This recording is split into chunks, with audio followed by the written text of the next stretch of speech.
siang buat semua saudara-saudara, dimanapun saudara-saudara berada, kiranya berkat dan lindungan Tuhan menjadi bagian dari saudara-saudara yang menonton video ini. Pada siang hari ini kita akan membahas secara singkat mengenai 28 doktrin. Tapi tidak semuanya, kita hanya membahas satu bab saja. Tetapi sebelum kita membahasnya, saya akan memperkenalkan diri saya terlebih dahulu. Nama saya Trian Dika Ninggolan, asal saya dari Batam, saya jurusan Teologi tingkat 1 semester kedua. Saya berkuliah di Perguruan Tinggi Advent Surya Nusantara. Oke, kita kembali ke topik saudara-saudara. Kita membahas mengenai bab ke-26, yaitu mengenai kematian dan kebangkitan. Saudara-saudara, sebenarnya judul ini sudah tidak asing lagi buat saudara-saudara dan saya sendiri sebenarnya. Kenapa? Karena jika ada kelahiran, ada juga yang namanya kematian. Jika ada kematian, ada juga yang namanya kebangkitan.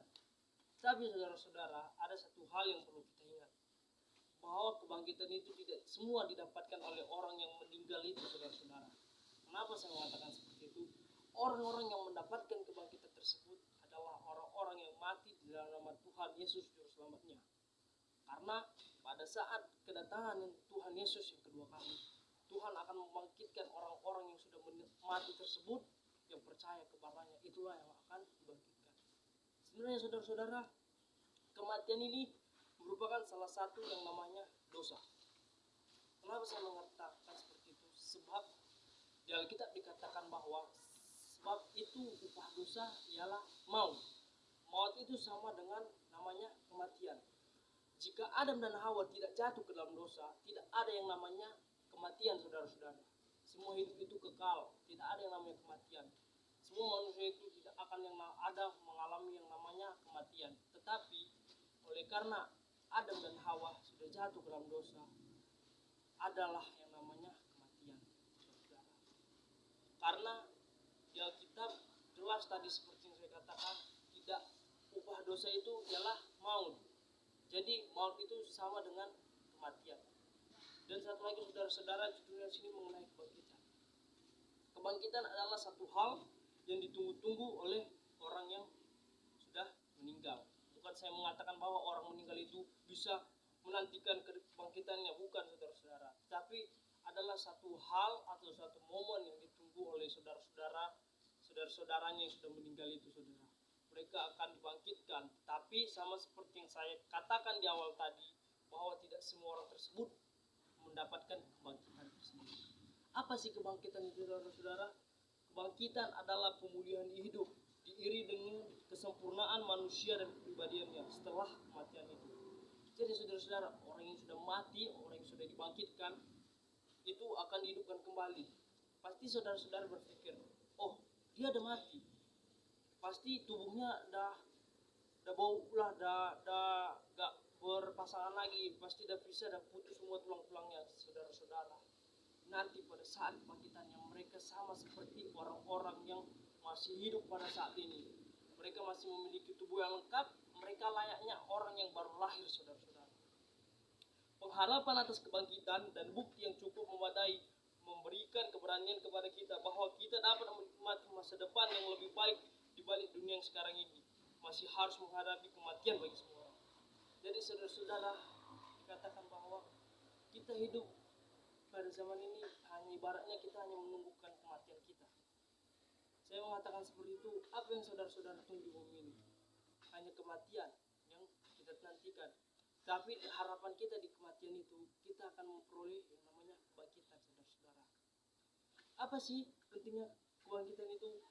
Apakah gerangan yang terjadi apabila Kristus tidak bangkit kembali? Konsekuensinya diringkas di dalam Rasul Paulus sebagai berikut.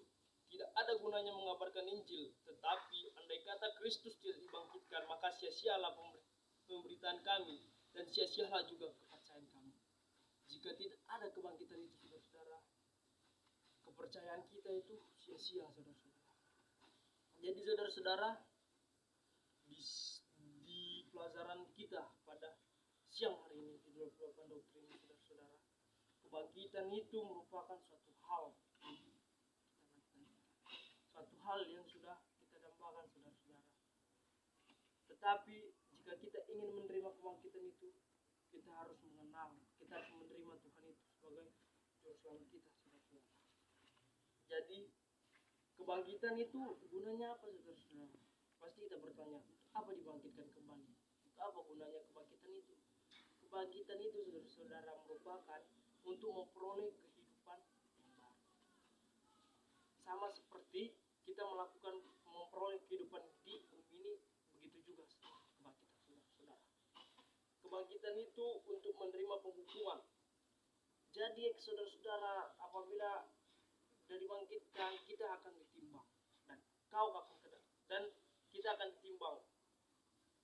Kau kedapatan dengan, jika dikatakan kau telah kedapatan dengan, jadi itu ada pertimbangan antara kita akan dibangkitkan untuk masuk ke surga atau kita akan dibangkitkan hanya untuk penghakiman tersebut saja.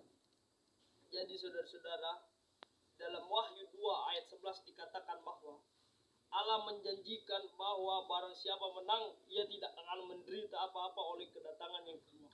Seperti saya katakan tadi, kita menunggu kedatangan Tuhan yang kedua kali. Disitulah semua manusia akan dibangkitkan, saudara-saudara. Jadi sekian dari saya, kiranya pelajaran yang begitu singkat ini dapat menjadi pedoman hidup kita, dapat menguatkan iman kita kepada Kristus, bahwa apabila kita percaya kepadanya, apabila kita senantiasa berharap kepadanya, di balik kematian